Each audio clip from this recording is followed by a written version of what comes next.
landscape architects here in town. Right across the street in the Meridian Building development over there, right across on Carruthers Parkway. We've been here since 1996, working with many municipalities, City of Franklin, all the way out west and up north and down south, so we travel quite a bit. Just a quick poll in the audience. How many people are here from local Franklin, in town, Nashville? Small handful. Everybody else is from out of town, I take it. What's the mix of design consultants versus working with the city municipalities? Who's a design consultant? Okay, a few. And the rest city kind of officials in that regards? Okay. Well, nice to meet everybody. Welcome to Franklin. It's a beautiful community. We've been here for a while, so we love what we do. So I'm going to talk about kind of behind the scenes master planning. We're design consultants. We've kind of had our blessed to work on a plethora of communities in and out through the Southeast, Franklin being our backyard. So I'm going to show a few projects we've worked on locally, both out of town, but just kind of the basic behind the scenes, because everybody sees the beautiful drawings in the end and how things are designed and created, but what goes on behind the scenes and what process do we go through to kind of get to that final evolution. But a little bit about KVD. Again, we're local landscape architects, work out through the Southeast, but for us, planning travels very well for us. We don't have to be a local civil engineer, things of that nature, but good design practices just carry on to other communities very well. Landscape architecture, master planning, zoning, and coordination of those elements as well. Local projects we've worked on, Capitol View downtown, a 32-acre mixed-use, active live, work, play environment downtown Nashville, starting from beginning master planning and then doing all the details from the pavers, the plans. We like to say we're usually the first ones in, last ones out, being we do a lot of the master planning and then come in and pick out all the pavers and the landscape and the details that kind of make the deal sing. McEwen North Side, another, been my baby for the past 10 years here in Franklin. It's a very true mixed-use live, work, play environment here in Franklin. If you've not had a chance to check it out, if you have time, please visit McEwen North Side, but we've did the master planning along with the streetscape landscape architecture, working with civil engineering and architecture. Berry Farms, this is probably my 24-year-old baby. We've been working on this since 2000, sorry. 600-acre master planning, a portion of it has been built, but I'll talk a little bit about that. But looking at the big picture and then zooming into the details again. So, when you see all these cool graphics and the master plans that people see at the very end when you present these projects, that's one thing, but this is the process we go through in terms of getting from point A to point B in the final documents of design. Initial analysis, design development, some concepts, ideas, thoughts, brainstorming, client stakeholder collaboration, neighborhood meetings, working with the city officials, working with stakeholders, mixed into the process, and then the final master plan and vision. But what does everyone see at the end? It is the final master plan and vision. Well, how did we get there? What's the process to get there? And I'm showcasing things we do as a design firm, and there's some things that are going to be relevant that other people have different ideas, but this is kind of the process we go through. But this project here, Springbrook Farms, this is the image that everybody sees, the fancy drawing, the graphics, the coloration, the visual, but how does it get to there? This was like a 300-acre plus master plan in Springbrook Farms in Alcoa, Tennessee. Berry Farms, as I mentioned, here's the final product. This is the mixed use, the mix of residential, the walkability, the streetscape network, things of that nature that tie it all together. But along with that, a lot of people can't read plans. So obviously you've got some 3D elements as part of that, working with our consultants as well. Sometimes we do these drawings in-house, sometimes with the architect in hand, a 3D visualizer as well. But how do you sell that vision of the master plan that somebody can relate in a plan view and say, oh yeah, I love that, but I don't understand the plan, but I can definitely understand what's going on here in terms of elements, in terms of the design. But showcasing project images of similar projects and bringing those ideas into the plan. Again, showcasing very visual images that tie spaces together in terms of trails and green space, things that people get their arms around as part of the master plan. Again, showing diversity of product type, what the product type may be, In this case, residential. But again, these are the final drawings that everybody sees as we go through the process. But starting from the beginning, we all, as designers, go through initial analysis of the site. As we always say, the lay of the land dictates what we design, how we draw, knowing the rule book of the zoning code, the land use policy, all those are interwoven into the master plan as we start from the beginning.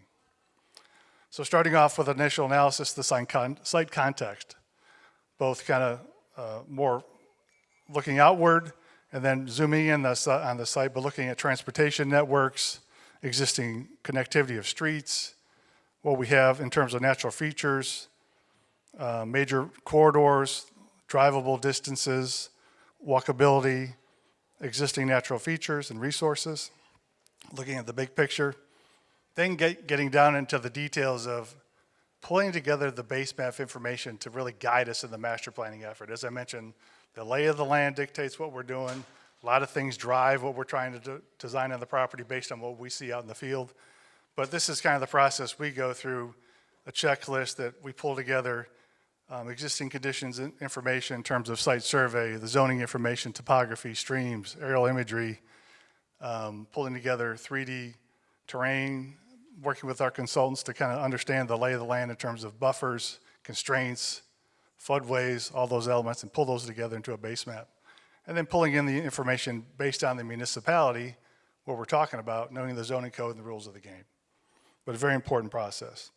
Again, I did this presentation in the past for planning commissioners, part of the BOMA or the BZA, just so they know what the process is, because they always see the cool stuff at the end, but how'd you get there? Inventory of existing conditions. As planners and designers, we want to know the lay of the land. If there's historical elements, things we need to really preserve in terms of the master plan, historic sites, fencing, topography, historical features, natural features, just get out there, walk the site, see exactly what we're dealing with, and then kind of develops into the plan. Zoning and land use, a big piece of what we do as planners and designers.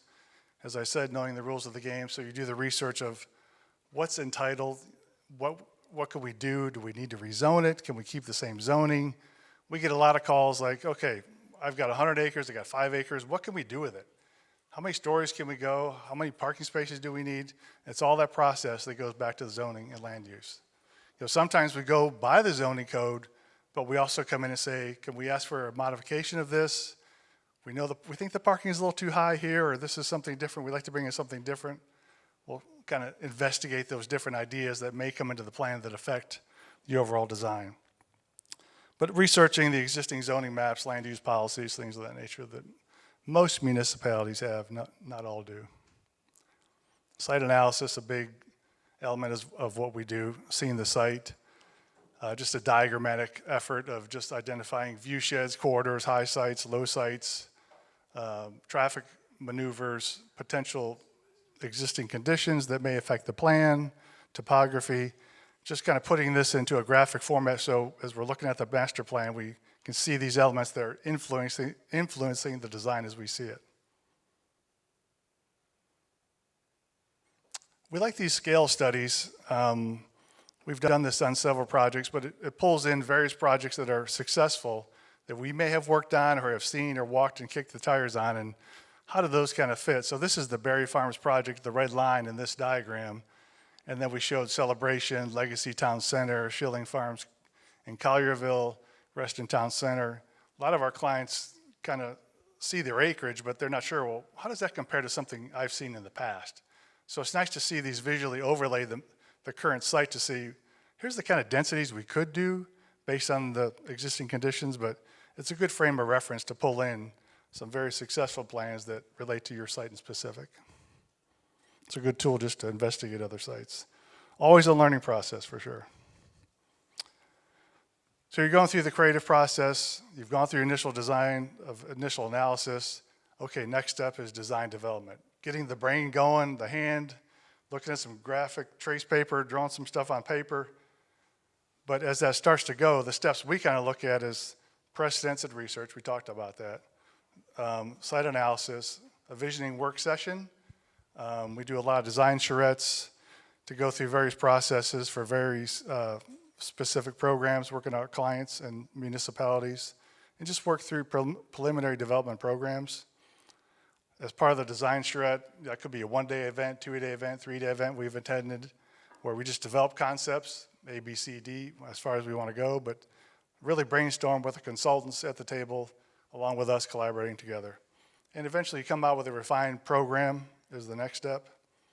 And then you come out with a final master plan, which is different ideas that have been pulled together, some things that don't work, some take the best pieces of each part of the plan, put those together, and come up with the illustrative master plan that we've talked about. But also layering in the land use, the phasing, potential utility conflicts or challenges, opportunities, the open space links, and circulation of the pedestrian and the traffic patterns, street circulation. These are the top 10 planning principles we use. There's kind of a hybrid of these mixed in that I've seen from different projects and different consultants I've worked with, but these are the ones we kind of focus on when we're looking at large-scale master planning projects, be it mixed use or mixed residential or a combination of both. And I'll just go through these 10 items individually. So the public realm, the community and individual neighborhoods have a discernible center. A majority of residential and commercial uses within a 5 to 10 minute walking distance. How far is a 5-minute walk in terms of feet or miles? Anybody? Quarter mile it is, 5 minutes. So that ring on there is the 5-minute walk. We have a true town center element. This is one of the master plans for Berry Farms, but always looking at that 5-minute walk, a true vibrant synergy to the project for the public use and community open spaces, but also having a mix of interspersed open spaces throughout the project as well. But that key defining element is what kind of drives the boat. A street network. Street patterns are connected networks that disperse traffic. That's a spell typo, that's nice. These street patterns diverse traffic, a variety of vehicular and pedestrian routes to destinations. We try to do as narrow streets as we can to create walkability. Obviously the use of community street trees, sidewalks, slow the traffic down, but they're active streets in terms of visibility for either mixed residential, office, retail, residential, but just creating a pedestrian-friendly environment. But we always like to see that true grid. Very rarely do we draw cul-de-sacs in our master plan. We're trying to create interconnectivity and access in multiple directions. So along with that is landmark buildings, programming buildings that are terminus to views, ends of streets, be it commercial buildings, town halls, churches, civic, institutional, library, things of that nature. This Berry Farms master plan to the building left and right is a grocery and a hotel, but it could very easily change into a town center hall or some type of public art building as well. But anchoring these streets with some type of vista to terminate that street is very important to a master plan. Educational proximity, not every project has this. This project was in Alcoa that we worked on in Springbrook Farms, but the school system was very integral in terms of the master plan. So we looked at the location of the campuses in blue, the site was in red. How do we connect the dots for the pedestrians and the users, the tenants, everybody who's part of this community? So looking at that in terms of the overall master plan and proximity and walkability. Everybody talks about the live, work, and play. There's different definitions for that. When we look at a town center, be it something like this, the McEwen North Side, this is a mix of residential, retail, office, and public spaces. But when we look at projects like this, we always look at the day in the life, so to speak. So this diagram shows the walkability and what you may do during the day. So item number 1 in the top left, the hand corner, 6 a.m. you wake up. Okay, you're ready to go. 7:30, go grab some coffee. You can walk down the street and get that. 8 a.m., you're at work, or 9, depending on your day. 11 a.m., take a walk, take a little break. You've got a trail, you've got a walkway, you've got a greenway to get to, very important. At noon, you're getting some lunch, grabbing a food truck, sitting outside. 5 o'clock, take a walk in the park after the hours with your family, your colleagues. 7:30, you're grabbing dinner, family and friends, colleagues as well. At 9 p.m., you're back to the hotel or back in your residence. But a true live, work, place. So we're always looking at that. What's that process people are going through when they live in these mixed-use communities? The other item, diverse living. A variety of dwelling types are available.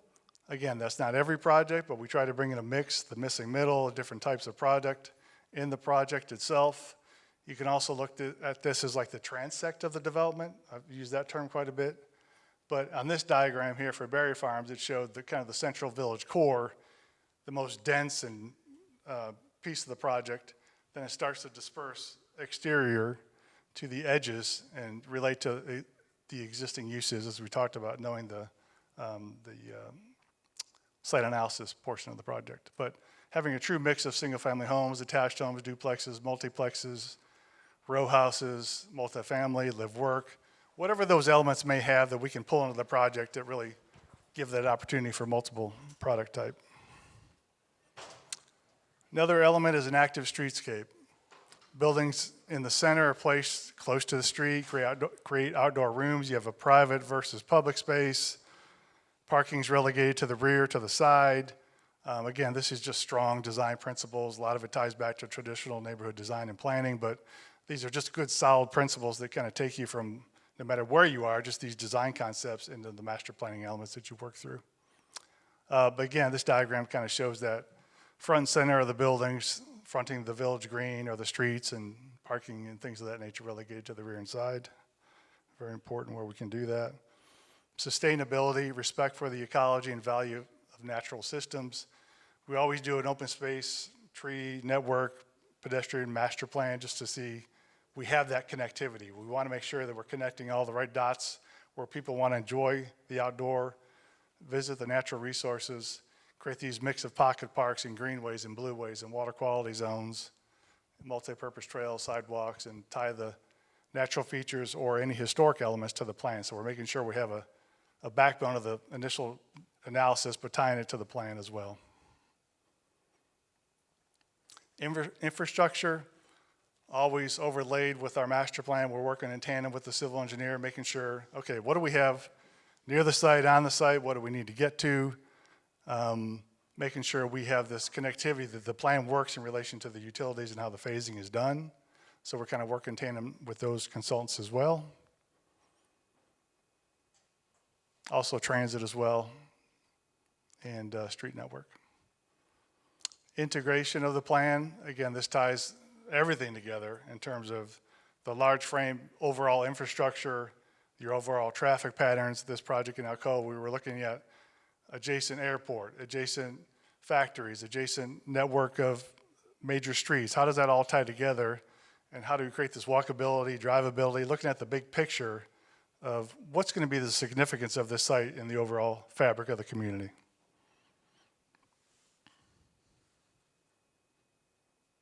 All right, putting pen to paper. So those are kind of the design principles we kind of go through, looking at how we master plan these things.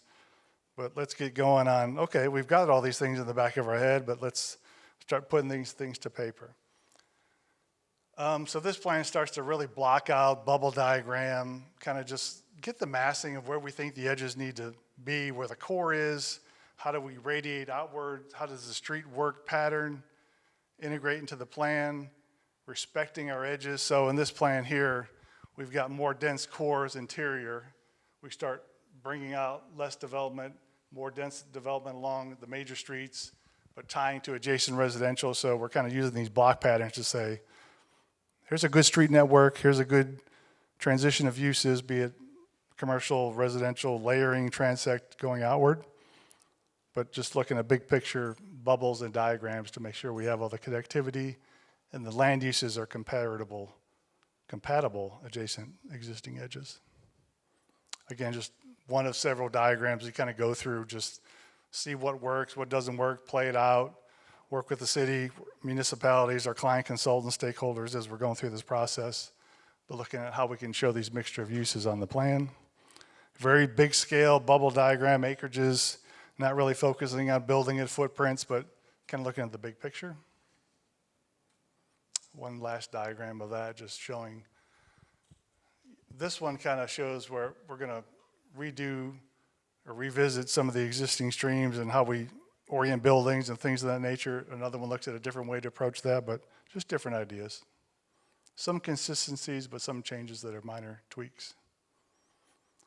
So then you go from, looking at these bubbles, then you kind of zoom into one of these parcels interior. You start just massing out buildings and edges, and how do we get the buildings against the street, and what's the best connectivity, and we've got a great tree save. We want to save this piece here, this piece here. We've got something there that's a natural features. How do we work around that and start to organize the buildings and road network and the termination of buildings in the plan on a more detailed sketch? Very rough. We're still trying to figure out, does this work, and is this the right orientation we want to do here? And are we hitting all the points that we'd like to in terms of the 10 ideals that I talked about? Another idea of the same space, just looking at different diagrams to show different uses. On this one, the red is a pink retail, maybe residential office above, yellow is retail, or yellow is residential, blue is office, purple is hotel. Those are my colors I use, but again, a lot of people use different things, but start to really just mask the diagram out to see how things are working together and what doesn't work and how can we kind of modify that. We're just evolving, going through the process. We're starting to look at building size and dimensions and depths. Do we have enough parking? Can we get this thing to work out with a shared parking feasibility also? Knowing that factor in our head, we're always thinking, okay, I got an acre, I can usually get about 100 spaces here, plus or minus. Can I get this building, the square footage? We usually use a ratio of like 7.5 per thousand for mixed use, just to kind of make sure we're hitting 50-50 commercial restaurant, and then tying that into the residential and office as well. So kind of thinking that in the back of your brain. Again, very schematic. Now we're getting into a little bit more detailed footprinting of the buildings. We're starting to look at parking islands, orientation of driveways, access points. After you've looked at that big master planning element, just bubbles, now you're starting to really footprint some things beyond what I just showed before that. A little bit bigger scale here, but we're just trying to get the bones of the plan, some bubbles, some drawings of buildings, some footprinting, but starting to organize our thoughts into using that initial land use master plan we started from the beginning. Becoming a little bit more detailed, we're starting to nail down the buildings, we're starting to get more parking fields here, we're starting to make sure we got the islands we needed, the drive lanes, the connectivity, orientation of the buildings are where we like to see them, anchoring open spaces, these long views, as we talked about, the analysis and visual connectivity of very natural resources, schools, historical elements that might be on the plan. I'm sure everybody knows kind of the top 3 things about FEMA. We've got to look at 100-year flood, we've got to look at floodway, we've got to look at buffers, setbacks, mitigation if we need to. All those things are kind of looking at the same time as we're starting to look at this master plan. Okay, there's the plan. Now we're starting to say, well, what does some of this stuff start to look like? As I've talked about, a lot of people see these plans like, well, I don't know what you're talking about. I can see what you're drawing, but I don't know what that means. Well, we start to design these initial sketches, real rough, starting to show the buildings on the street, the walkability, the street trees, things of that nature, starting to guide us in what this thing could visually look like. The next iteration is a little bit more refined. We're starting to show more detail, starting to come together, starting to really showcase what we're trying to have on our final drawings for presentation to the public and to the planning commissions and things of that nature. Then you throw a little color on there. But again, it's always a working process. You're kind of starting from the beginning, just kind of working your way through several iterations of this, going through that, but starting to sell the vision for this project, whatever it may be. Traffic and circulation, as I mentioned, we're always looking at the bigger picture, the major corridors, interstates, major collectors, arterials, and then dialing into the grain of what's the pedestrian and circulation, vehicular interior to the site. So when we first moved to Franklin and started looking at streetscape sections, everything was designed like it should be 50 mile an hour. It was 30-foot wide streets, and this is a lot of things probably a lot of you all have been into, but we kind of set the standards on what do these streets really want to look like. Narrow them down, create street trees, make sure the utilities are on the right spot, bringing buildings to the forefront, walkability, planting strips, creating the public and private zones on the streetscape, but really looking at the details based on its location. I'll talk a little bit about that in a minute. So you're going through all that process, you got the ideas down, you're starting to formulate the plan, then you start to get into client stakeholder collaboration and public meetings. I've held a lot of neighborhood meetings. Jeremy, you probably remember this one. This is one we did in Alcoa, but I've done many. But just showing the drawings, again, it's all the final product everybody sees, and hopefully there's acceptance. You're always going to get darts in the back and things of that nature, and this is terrible, and what are you doing, Gary? I can't believe you drew that. But it's showing what can be done. So you talk about that, get ideas, work with the city, get some feedback. Then you go back and implement some of these design ideas that were brought to the table. These are just markups that we went through, working with the team. How can we change some things here? We've heard some feedback from the community about this. Could you give a little bit more buffer here? Can you pull that street over here? I don't want this density in my backyard. Push that over here. So all that is going on, and we start to refine the plan. So the final master plan after these kind of months or weeks of design process and what everybody sees. Springbrook Farms, this is one of the examples in Alcoa that I mentioned. But again, the final diagram that kind of led up to all this, all that process, this is what is out on the street. Everybody sees it. It is part of the master plan, approved, moving through the process. But going back to land use, policy, site analysis, investigation, transect here, the purple being the central core, the red the retail, yellow residential. And then the visuals. How do we sell that plan to the public and the community so they can have an understanding of how this all is interwoven into a master plan? Be it walkability, live, work, play, mix of residential, a true heartbeat town center if there is one in terms of mixed use. Maybe there's a town center of just more mixed residential or mixed, totally mixed live, work, and play as you see here. More just images about what this commercial center could be. Again, pulling off of diagrams and plans we've seen in the past that we've designed ourselves or kicked the tires on, but showcasing what these elements could be. Showing the retail component, starting to set the character for the design guidelines of the project, what the architecture looks like, the setbacks, landscaping, all those elements that tie it all together. Mixed use and hotels as well, just showing where the hotel area may be on the plan. All these are keyed back to a color on the plan. I forgot to mention that, so people can relate, well, where does that really apply in the master plan? Office location as well, just showcasing potential locations of what these could be and defining the heights, maximum heights, allowable, or what we're seeking. And again, just diverse living, showing, and this is all pending location of the community, of what this architecture may look like, but we're starting to design that element as we work through the process. Again, just a lot of mixed residential as well, showcasing what this could be. Maybe some senior housing as well. Again, we always talk about the community resources, the green spaces. This is what ties it all together. As we all know, the trails, walkability are the number one amenities, but if you can connect the dots for the residents and have them have that visual cue of where to go to and the walkability, all the better in the master plan.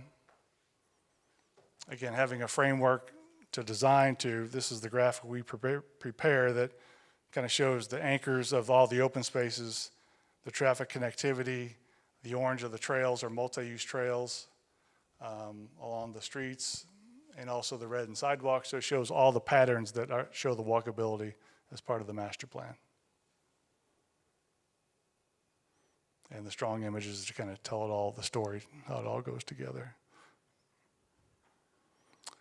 Getting back to the street network, we're always talking about there's always a hierarchy of streets. We talk about the external streets that you're kind of tying into, but how do you create that hierarchy internal to the development? And we look at this in terms of where they're located. Are they arterials? Are they collectors? Are they minor streets? Are they local streets? Are they alleys? But just defining those and setting that program and then showing what they could look like. Again, it speaks to the public versus private zones, the residential front yards, commercial front yards, but creating that street standard that is most appropriate for wherever that location may be. But a lot of times when we were starting some of these projects, we would create these streetscapes because a lot of these are set in stone. So we'd like to say, hey, can we tweak that a little bit and make this a little bit more usable and not so wide and add some parallel parking and different elements of that regard. But just showcasing different aspects of streetscapes as part of the master plan that show in the end, but we're doing a lot of behind the scenes with the city officials and local jurisdictions to see what we can and can't do in terms of streetscapes. Alley conditions, muse conditions. Looking overall, kind of wrapping up here a little bit, you're looking at the internal streets and the pedestrian network and the vehicular network, but also looking at the multimodal connectivity, the bikes, the transit, the buses, things of that nature. Working with the community in this plan and also in Berry Farms and others, transit stops and just other ways of transportation mixed into the master plan besides the vehicle and our walking systems. So looking at the big picture, denoting these locations, working with our consultants on these projects of how we can tie all that together for multimodal, and then showcasing where those could be on the plan and how they tie to the major elements of the master plan, the green spaces, the building types, and you create that alternative means of transportation. And just wrapping up, this is kind of the final drawings everybody sees, but this shows how you got to this element behind the scenes and what the public and the planning commissioners and BZAs and all the public boards see to get you to that point. That is it. I appreciate your time, everybody, and I'll be welcome to answer any questions you may have or thoughts, ideas, or otherwise, but I appreciate it.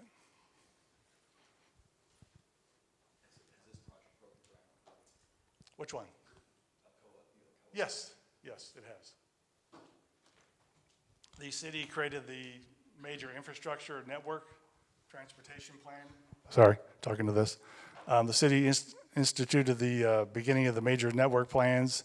They took this master plan, and so pieces are now starting to come together. There's some hotels out there, some mixed-use residential, some retailers, but that plan is moving forward. Same with Berry Farms. A lot of the diagrams you saw here are being implemented for that project as well. McEwen Northside has been built, but yes. Thanks. Hello. What's been your favorite project and why? I would probably say McEwen Northside in Franklin. Berry Farms right at the top. It's been a long time, but McEwen Northside just as designers and what we do, when you see something that just brings people together and you see it every day out using the space and just interacting and just having a blast out there, that all sets it free for me. My favorite quote is, I drive around town, I say, yeah, Daddy drew that. Oh, Daddy drew that. And kids are like, okay, we've heard enough of that, but everything we drive by today, yeah, you worked on that. Okay, but great question. Do you get clients that tell you, hey, I need a certain number of units, and Oh, yeah. you have to pretty much fill it up or else I'm not hiring you, or that just difficult? Like when you have a vision that includes a bunch of little parks and open space, and they're like, no, I don't need all that, I want more units. How do you deal with that? Well, great question. We say we will draw as best to our ability what we can fit on this site. I've seen so many plans that are 10 pounds in a 5-pound bag that are, and no offense to any engineers in here, but I've seen a lot of plans when I first moved here. They will grid the streets out and just blast through the site, and topo doesn't mean a darn thing, and they're laying this thing out. There's 1,000 lots on here. I look at it, I'm thinking, you're not getting 1,000 lots on there. You're ignoring topography, ignoring the buffers. Hey, there's some floodplain on here. But so we tell our clients, we design neighborhoods, communities, not subdivisions. So we tell them right off the bat that we're going to give you a plan that is going to showcase connectivity and workability, constructability. You may not get all the lots you're expecting, but the value you're going to bring to those lots, be it designed properly, open spaces, working with the grades, that'll offset some of the lots you may not get.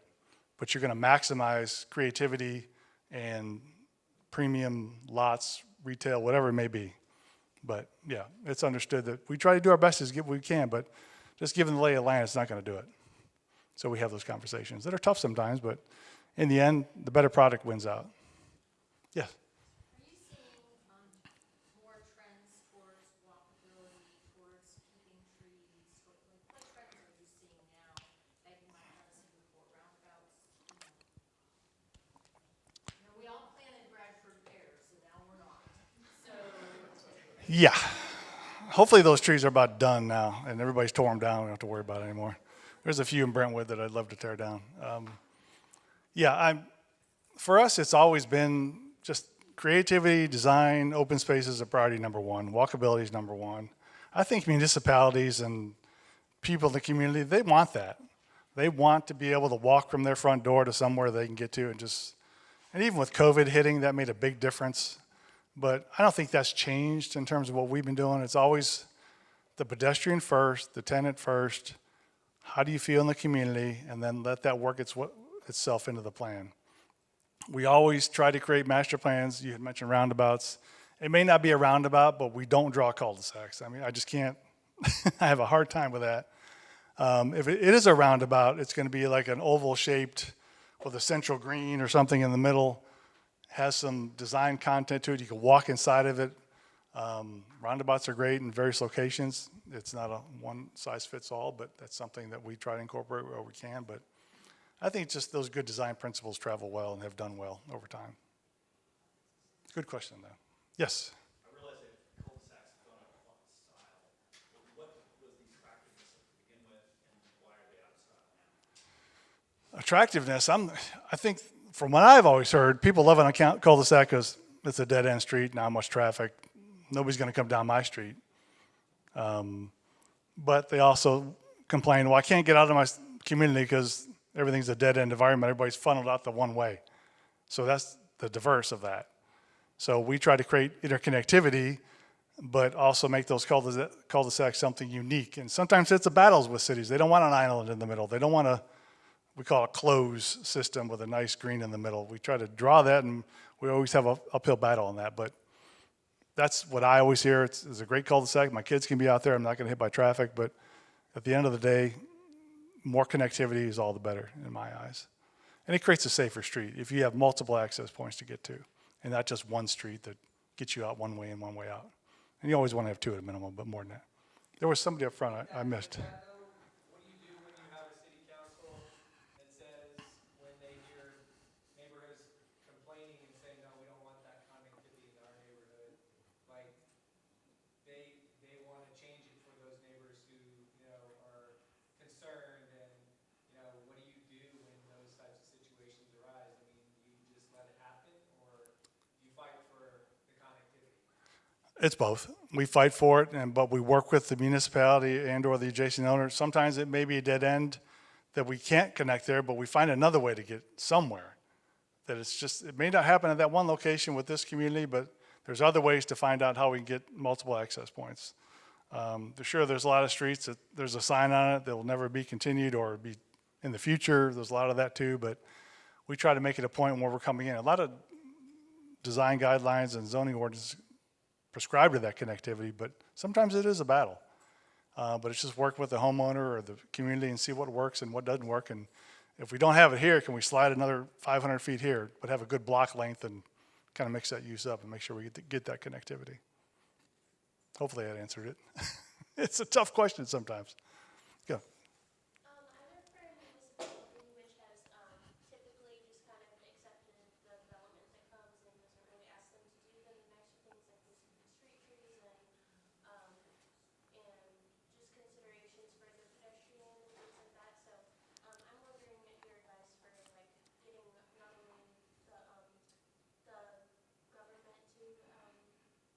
Yeah, accept it. do you think that Yeah. do you think how they approach that, and also like how do we approach those businesses and developers to help?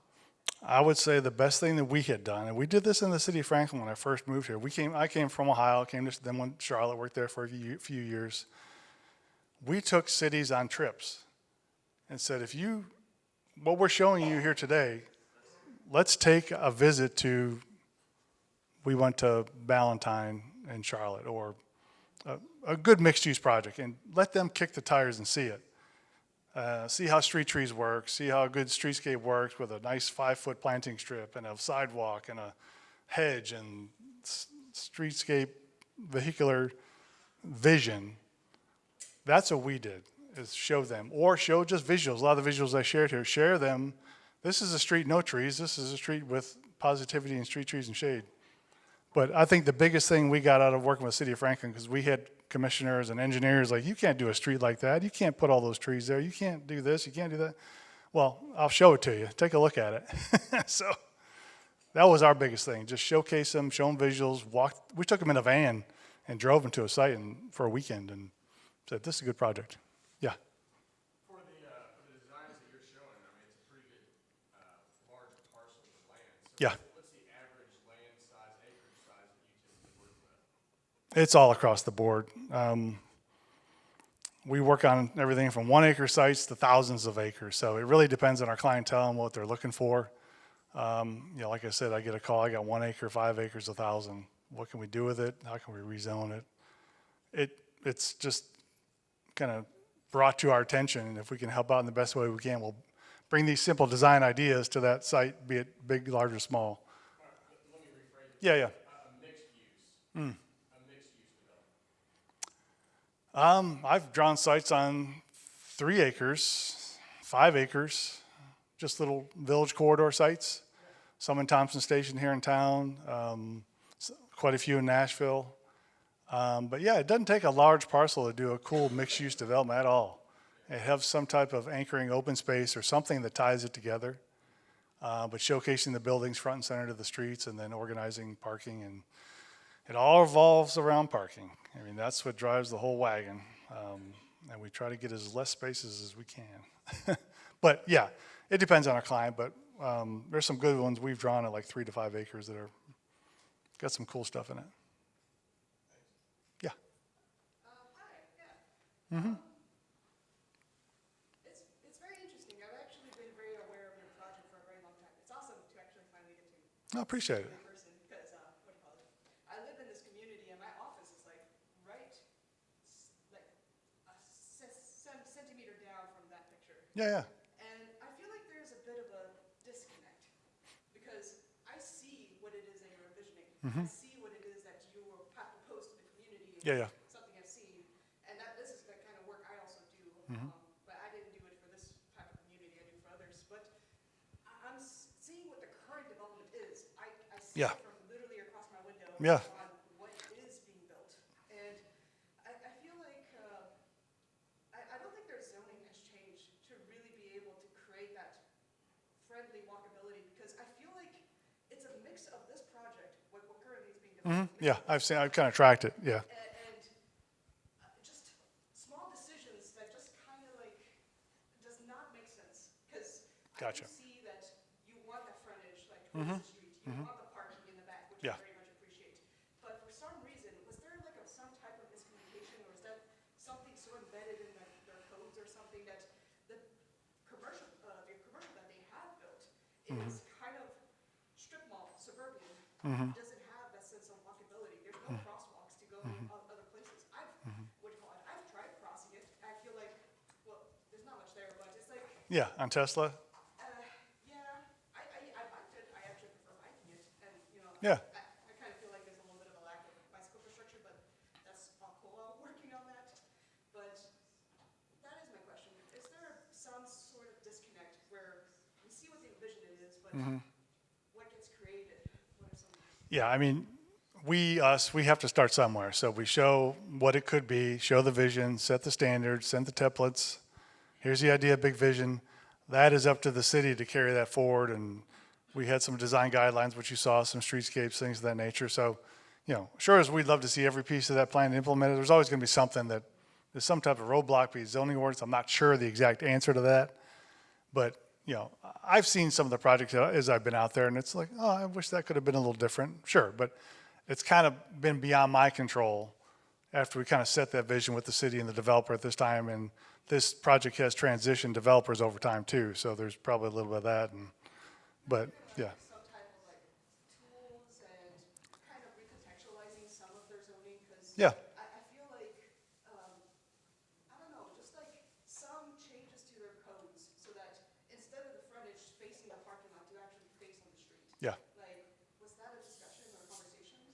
I was not in conversations in that part of it. Yeah, I kind of left the plan as, here's my vision, our vision, working with the city, and that gets pushed forward, and I have not been involved in that part of it, but, yeah, I think you, oh, go ahead, buddy. Answer. Jeremy Pearson, City of Alcoa, City Planner. So the peripheral area is actually conventional style commercial, and yeah, everything may not develop out exactly as per that plan, but the peripheral area is really intended to get people on the side to be able to get you into what ultimately becomes the town center core. Because you know, prior to Gary actually participating and getting hired to do this master plan, we also had Smart Growth America come Yeah. in and do a workshop on this property. And that was one of the things about a successful town center. You've got to get people on the side, have anchors and tenants to be able to get people there so then they venture out to the other spaces. That actual peripheral is a planned commercial development area. And then it transitions to mixed use zoning. So we have zoning codes set up for that. But we're also, as Gary mentioned, the city of Alcoa has invested a lot of infrastructure improvements. A road at Tesla and Main Boulevard, Marconi Boulevard, which ties the school and Springbrook Park together, as well as Faraday Street. Some of the connectivity between Tesla and this plan, Tesla was already a planned street that had already been implemented and was actually process of being started in construction. So if we could do Tesla a little differently from a sidewalk and pedestrian corridor standpoint, we would have loved to have seen that. Yeah. But there are planned traffic signalization areas throughout Tesla that will come into play that will actually tie the two sides together. Because right now you don't have those traffic signals to be able to channel the traffic back and forth. And yeah, progression. Yeah. Yeah, so, but there's also, the city, it's a balance because the city had, there's a partnership there and the city's been able to do a lot of infrastructure improvements in partnership with the developer, but there's also, it's a constant struggle, back and forth in that corner in particular, we probably went through like 10 concepts, So, so you have that as well, where you're, always trying to get what you can. Yeah, I'm glad for that, just because I do see that there is a vision and I'm excited for it. But, like say for example, Tesla Boulevard, the main road, there's no crossings on it at all. And so I was wondering when that sort of infrastructure will soon to go in. Because, like you said, like we need to actually get those anchors first. And, I'm excited for that because we do have like Texas Roadhouse, Freddy's going in, a whole bunch of like big blockbuster stuff, and so whenever that big, huge density comes in, then I hope we're open to that. Now, there are, from are you at across from Yeah, Associates? I know Associates. yeah, I might be on that. Yeah, so there are crosswalks over to Tesla across North Hall Road and actually back over to tie into that sidewalk. So all that is tied together with pedestrian access. And the corner, Marconi Corner commercial, is where there's two mixed-use buildings in conjunction with some of the other commercial out parcels. And they have sidewalk, and it's got a total network of sidewalk connections. And there's also an access being built right now for Jim and Nick's Barbecue. So there'll be a direct connection from the street side of Marconi into there. So some of that's still being developed out. Appreciate it. Yeah, go ahead. I feel like your presentation was obviously geared towards all the work that goes into the master plan before it reaches a voting body Yeah. or an approving body. But what do you think is the hardest piece of this process to convey to those approving bodies, like in terms of the work that you all do? I feel like everybody understands a floodplain as an example. Go ahead. You go ahead and I'll answer. Just say this. The planning commissioners don't always believe that there's a lot of work put into that. Yeah, we just drew that up in a couple hours. Everybody has into that. And I think there's a lot of that comes out. I'm sorry to answer that. So repeat that question again, just so I make sure I answer it correctly. What is the most difficult part of this process to make approving bodies understand? Or like, what is the most challenging part of it to convey to them? That density is not always a problem. is not always an issue. When they hear density, you can drive by a community, it could be 20 units an acre, but if it looks and feels good, do you really care what it looks like density-wise? Density shouldn't be a designing factor. When they hear a number or see a piece of paper, number on it, that shouldn't mean anything. But a lot of people want to know gross density, net density. Oh God, that's way too much. You drive by something that's really dense, but you don't notice it, you just don't think about it, that's a good looking project. And the way to do that also is the visuals, the 3D illustratives. The plan's one thing, but how do you show what that looks on a streetscape, eye level, bird's eye level, whatever it may be, to sell that vision and character and connectivity and all the things I talked about? Yeah. Yeah.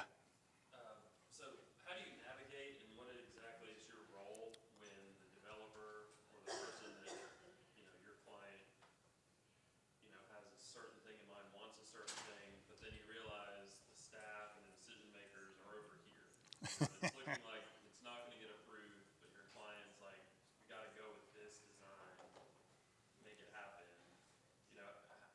When you find yourself kind of in a situation where there's a lot of controversy. Tension, yeah.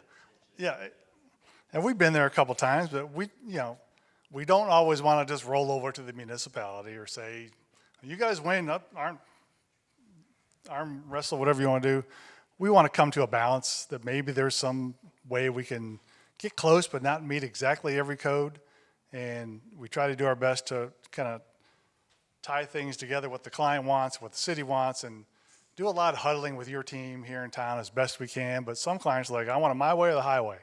Well, we got to compromise somewhere down the road. We can't just, they just wrote a zoning ordinance and it's written that way, but we can't do an amendment on it because it takes too long on it. But how can we ask for a modification of standards, or how can we work to look at different projects? Because what's been great about the city of Franklin and others, that we have drawn some projects and seen some projects, and I'll talk to some people on staff. You see that little cluster development right there? Well, we can't do that in Franklin. You'd love it, but we can't do it.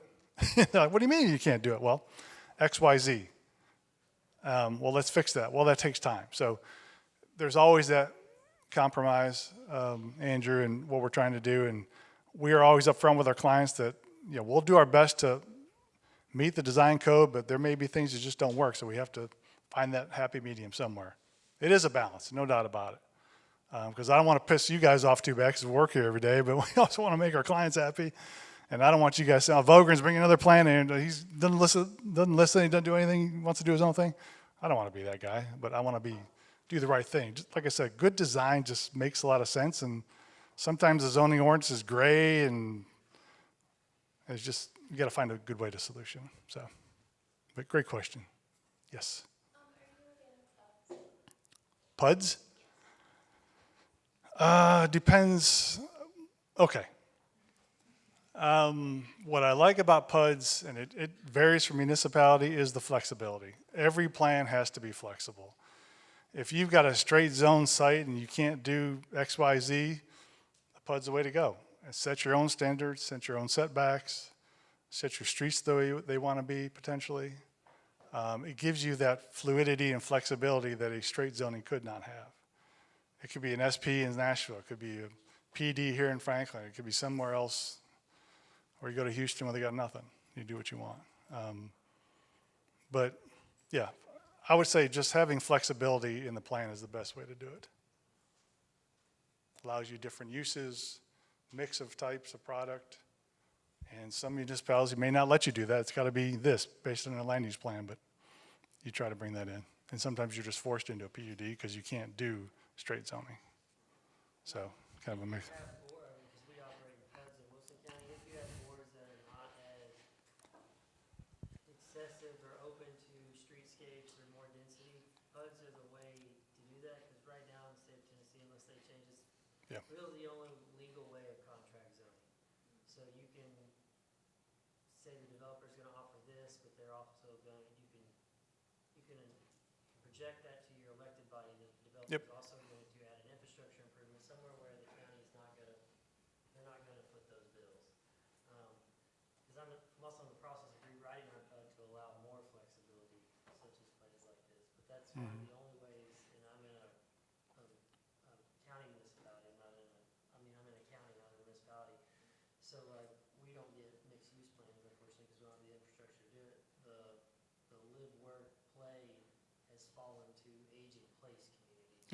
I've seen those. Housing, Yes, yeah, working on one right now. Yep. which is a very interesting concept, but if you can't get your elected officials to acknowledge design standards, PUDs would be one of your routes to do that. Yeah, and that's where you show all these different streetscape types, the building product type, the massing, the setbacks, the front yard.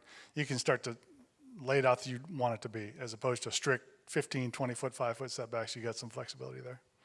Opens up the plan, for sure. Design creativity. Yeah. Love it. Are we good? Matt, come on, man. Give me a question. All right, here's a question. I knew it. So how often do you work on the master plans before an architect is engaged in it? I have no idea.